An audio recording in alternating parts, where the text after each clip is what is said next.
Bismillahirrahmanirrahim. Assalamualaikum warahmatullahi wabarakatuh.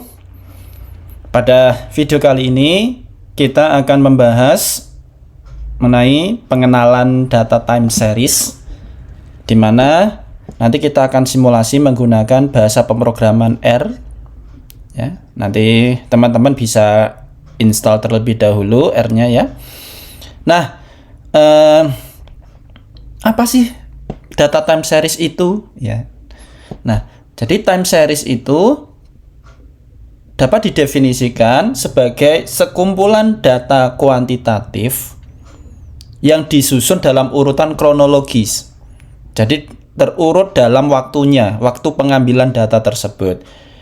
Nah, hal yang penting pada time series itu bukan hanya terletak pada nilai datanya saja, melainkan waktu di mana data itu diambil, waktu di mana data itu diukur. Nah, karena itu studi tentang time series itu biasanya mempelajari pola-pola atau perilaku data berdasarkan waktu pengukurannya. Nah, misalkan nih ada data yang diukur dalam harian, misalkan setiap hari data itu diukur. Lalu dalam bulanan diukurnya setiap bulan, misalkan setiap bulan pada tanggal pertama setiap bulannya misalkan, atau tahunan dan lain sebagainya. Nah, perbedaan jenis waktu yang digunakan ini untuk menyajikan time series itu akan memberikan informasi yang berbeda mengenai data tersebut, meskipun data itu diambil dari data time series yang sama ya. Nah, jadi intinya adalah data time series itu kita akan melihat pola perilaku data itu berdasarkan waktu pengukurannya. Oke, nah karena nanti kita akan simulasi menggunakan R ya. Dan di sini saya sampaikan terlebih dahulu ada beberapa hal penting nanti di R ya. Kita tidak bahas detail di sini. Nah, beberapa kelas data itu yang perlu dipahami nanti pada R. Yang pertama adalah nanti ada data numerik. Jadi data numerik itu data berupa angka yang memuat desimal atau bahkan angka atau bilangan bulat yang diperlakukan secara numerik. Secara defaultnya walaupun dia bilangan bulat itu dipandang sebagai numerik. Nah, data numerik ini ada yang bisa berupa skalar ya, data tunggal, bilangan tunggal, bisa vektor ataupun matriks, itu terkait bentuknya. Tapi isinya tetap numerik, angka. Lalu yang kedua nanti ada data TS. TS itu singkatannya time series. Nah, ini nanti ada format TS. Jadi struktur data TS itu nanti ada waktu awal data itu diambil, waktu akhir data itu diambil. Lalu nanti ada frekuensi, ini yang paling penting, yang membedakan dengan format struktur data yang lain ini. Jadi ada frekuensi, jadi jumlah pengamatan persatuan waktu. Karena sekali lagi data time series itu kita pandang waktu pengukurannya ya, itu, dan nilai data itu sendiri. Jadi ini struktur data sendiri ya, time series. Lalu yang ketiga ada data frame. Data frame itu struktur data tabular. Jadi dia nanti outputnya frame itu bentuknya tabel. Nah, data frame ini berbentuk tabel yang berisi bisa lebih dari satu tipe. Jadi bisa saja nanti tabel itu berisi ada yang numerik, ada yang sifatnya karakter atau string, atau yang lainnya. Makanya data frame itu nanti jangan kaget bahwa data frame itu tidak bisa kita olah sebagaimana data numerik, karena dia bukan numerik dipandangnya ya. Dia data frame saja. Nah, nanti untuk mengetahui kelas-kelas data bisa gunakan perintah kelas ini ya. Nanti kita simulasikan bersama. Nah, bahkan data itu, struktur data bisa kita ubah. Misalkan data dari data time series misalkan nanti untuk melakukan perhitungan kita membutuhkan format numerik. Maka data yang formatnya TS bisa kita ubah kelasnya menjadi data numerik dengan perintah s.numerik dalam kurung datanya itu apa. Nah, nanti kita simulasikan bersama. Oke. Nah, ini beberapa hal penting terkait R-nya ya. Nah, berikutnya contoh data time series. Yang pertama yaitu data indeks harga gandum klasik beverage yang terdiri dari data ini ya, rata-rata harga gandum di hampir 50 tempat di berbagai negara, dimana diukur dalam ini berturut-turut ya, dalam beberapa tahun berturut-turut dari tahun 1500 hingga 1869. Nah, data ini sesungguhnya sudah ada di R, ada di package ya, nanti di package T series itu sudah ada. Oke, nah coba kita simulasikan, kita lihat data ini seperti apa sih. Oke, pertama-tama kita buka R-nya ya. Oke, nah nanti akan muncul tampilan seperti ini, dimana ini adalah konsol yang sebelah sini ya, kiri bawah ini. Ini tampilan default ya, bisa teman-teman ubah sendiri ya. Nah, konsol ini istilahnya tempat eksekusinya lah ya, tempat calculationnya, tempat eksekusinya, tempat menghitungnya. Kalau di MATLAB ini sama dengan command window-nya, nah itu konsol ya. Nah, kalau ingin nulis codingnya nanti bisa di sini, nanti bisa disimpan. Lalu di sini terkait outputnya ya, nanti plot dan sebagainya ada di kanan ini ya. Oke, nah jadi langkah pertama, oke, misalkan ini kita clear konsolnya saja. Nah ini ya, biar tempatnya luas. Nah lalu jangan lupa yang pertama kita set dulu tempat lokasi kerja kita ya. Nah perhatikan di sini kita akan bekerja di nah ini sudah saya siapkan di folder ini. Jadi di folder ini nanti tempat data, tempat MFile yang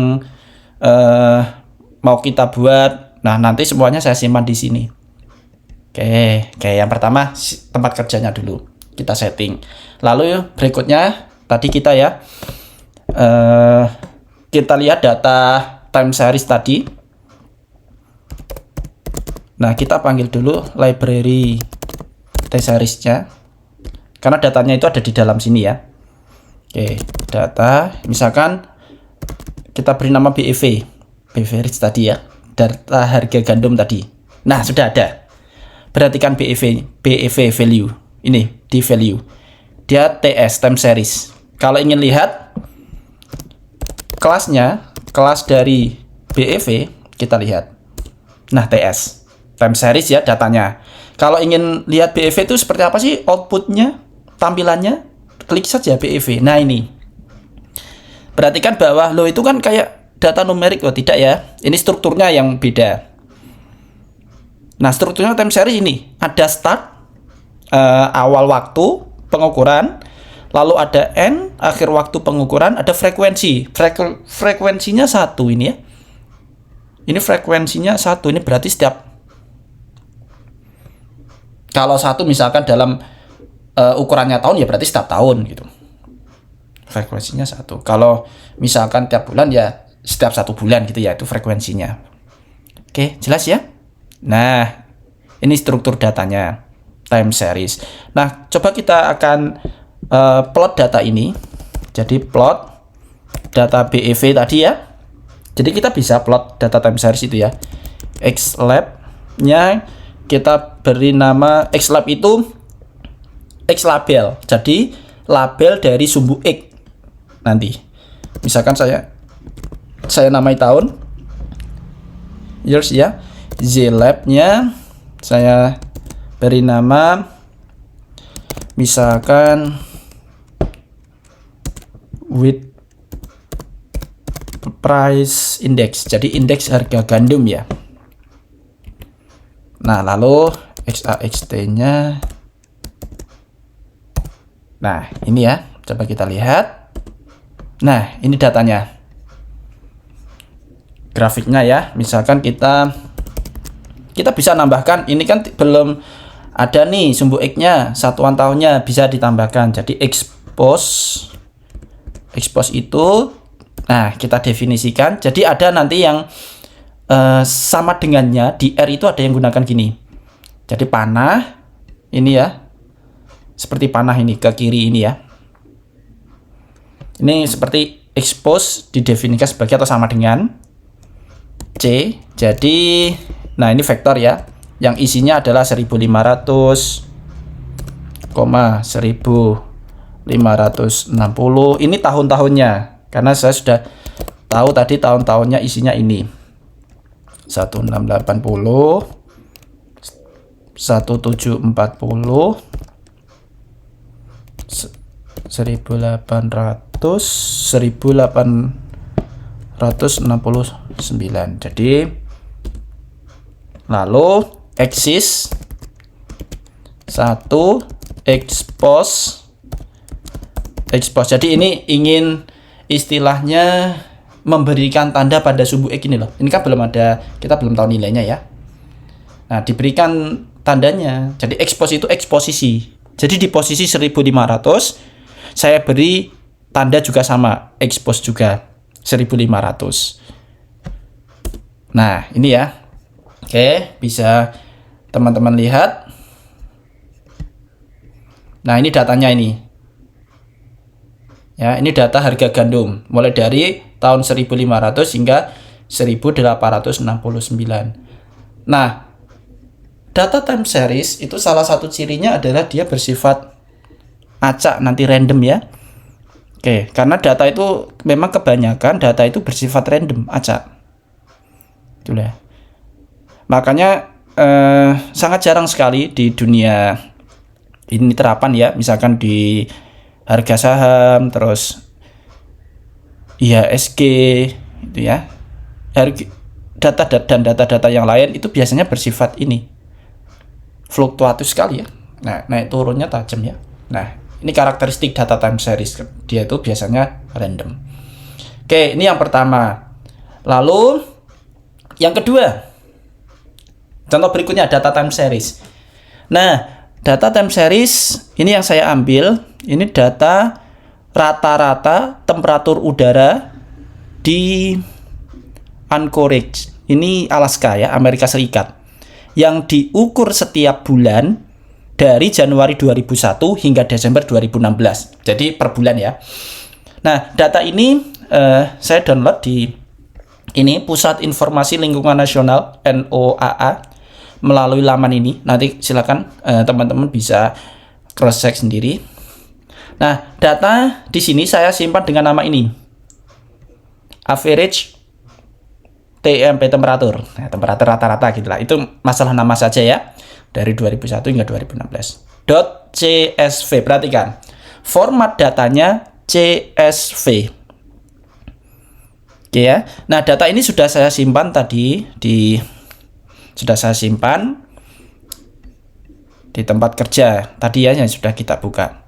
Oke, nah kita akan melihat data ini seperti apa ya. Data rata-rata ini. Oke. Kita kembali lagi ke R. Ini misalkan kita clearkan saja lah ya konsolnya. Nah, oke. Berikutnya. Misalkan ini saya beri nama AVTEM. P berarti temperatur rata-rata gitulah ya. Itu didefinisikan sebagai, atau kita ambil. Nah, ini kalau kita mau mengambil data CSV itu kita cukup read.csv ini saja. CSV buka kurung, karena kita sudah ini tadi direktorinya tadi sudah langsung mengarah ke tempat di mana file ini berada, maka langsung tuliskan nama file yang mau kita ambil itu ya. Tadi saya namai average TMP ya. 2001 2016. Jangan lupa formatnya .csv. Oke, berarti sudah ada nih AVTMP. Kita sudah punya data itu. Kalau pengen lihat AVTEMP. Misalkan kita lihat dulu lah kelasnya ya. Kelas datanya apa sih? Nah, jadi biar teman-teman tahu. Nah, data frame. Jadi kalau kita ngambil CSV, file CSV, nanti formatnya data frame. Oke. Data frame seperti apa sih kalau kita lihat? Oke, kita lihat saja ya. Nah, ini formatnya. Ya. Nah, formatnya tabel ya. Di sini ada date, tanggalnya, ini value-nya, ini anomalinya.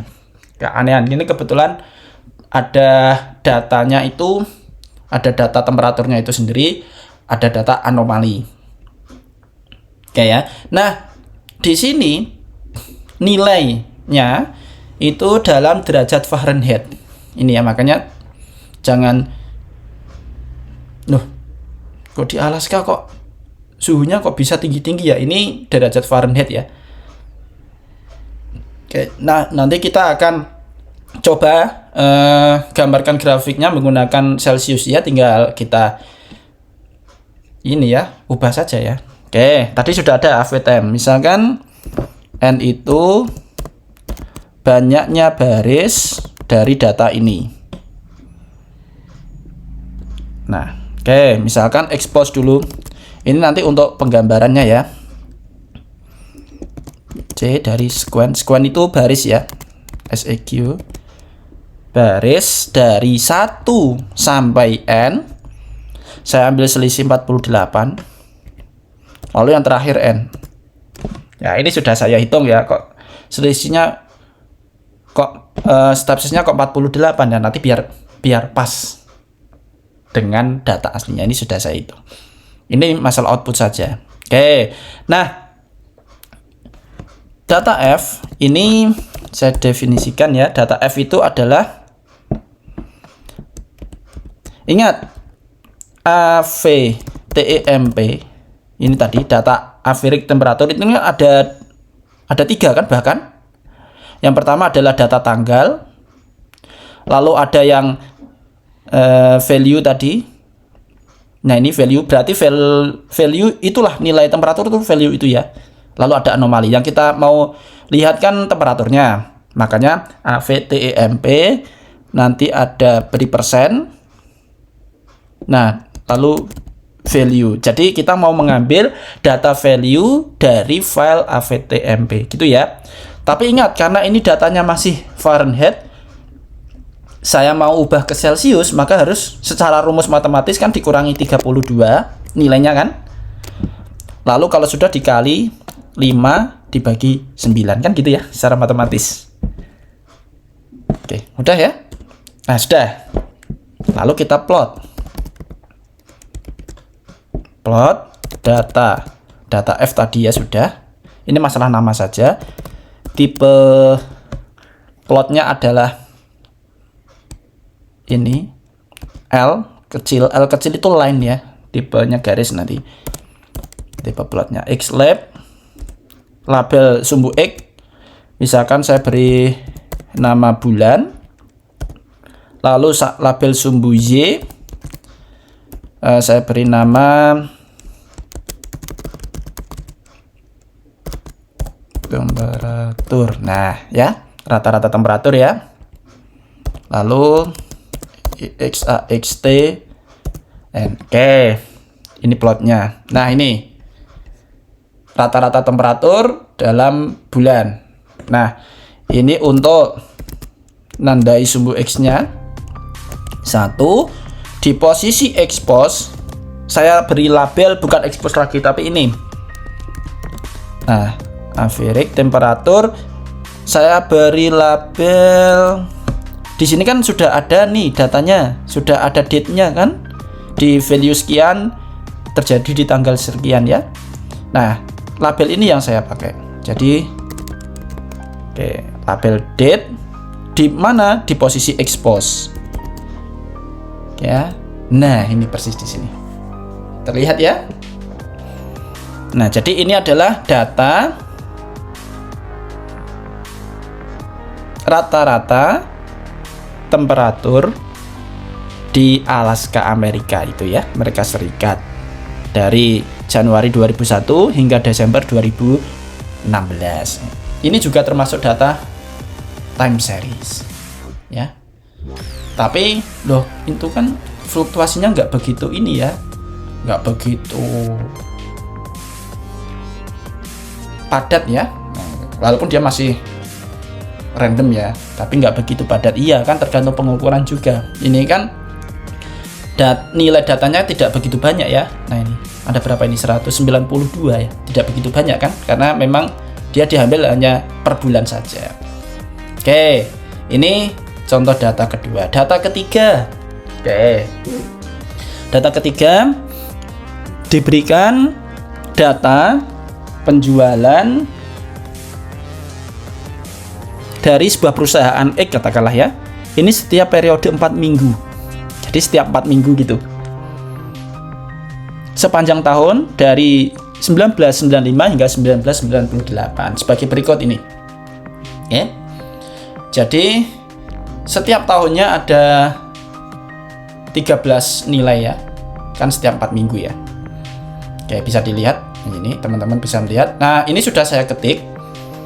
Saya simpan dalam format file Excel. Ini saya beri nama salesx.xlsx. Jadi namanya salesx, formatnya xlsx. Ini format data Excel ya. Oke. Oke, nah berikutnya kita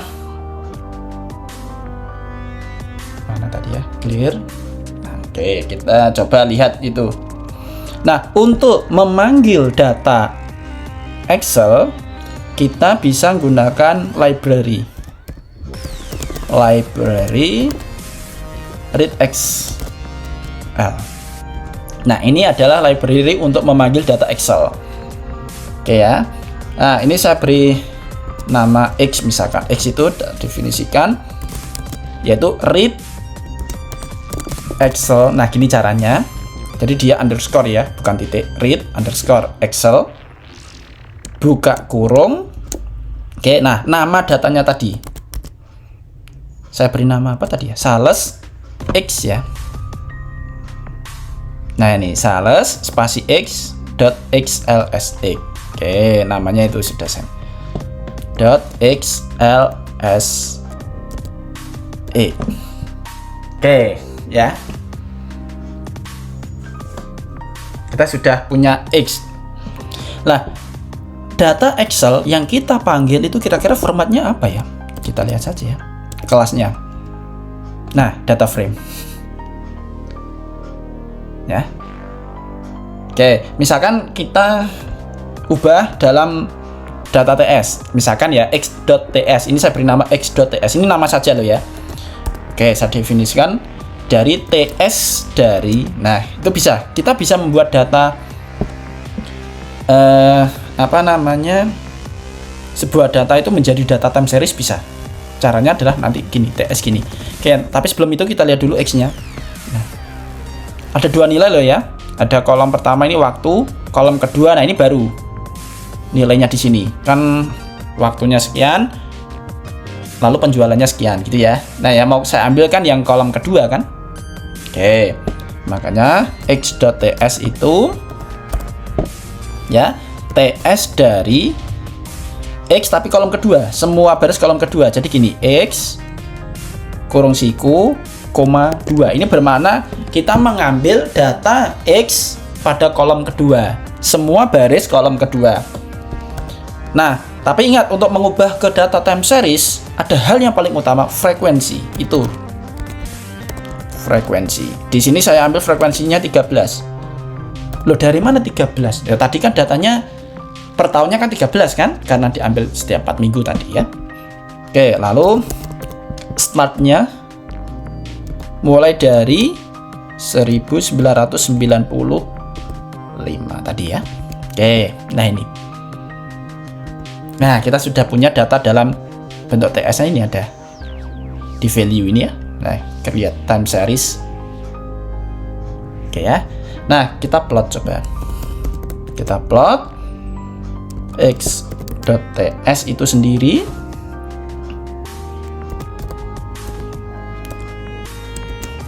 Tipenya lines, misalkan X label gitu ya, X lab itu ya. X labelnya saya beri waktu gitulah ya. Y labelnya saya beri nama misalkan penjualan. Oke, lalu XA XT. Nah, ini ya plotnya ya. Nah, jadi ini data penjualan dari perusahaan X tadi. Ya, bisa terlihat ya. Nah, nanti kalau ingin menambahkan waktunya, nanti tinggal bisa di expose ya. Lalu di exist tadi, nanti teman-teman bisa mencoba sendiri. Nah, barangkali itu saja video kali ini. Namun sebelum itu, Abi mau menyampaikan bahwa nanti bagi teman-teman yang berminat untuk mempelajari time series lebih dalam, nah, admin ini mempunyai modul ya, menjual modul yang admin tulis sendiri. Ini tentang lengkap pembahasan mengenai time series, tapi ini masih sebatas model-model linear saja, sampai fitting model linear, bahkan sampai forecastingnya. Admin belum menulis yang model-model yang non linear. Oke, selain itu nanti bagi teman-teman yang mau konsultasi ya mengenai time series ini atau matematika yang lain, atau bingung ingin bikin kode program gitu ya untuk tugas akhirnya, nanti bisa menghubungi admin ya. Kebetulan admin juga membuka jasa konsultasi. Oke, mungkin sekian dulu video kita kali ini. Sampai jumpa di video-video berikutnya. Assalamualaikum warahmatullahi wabarakatuh.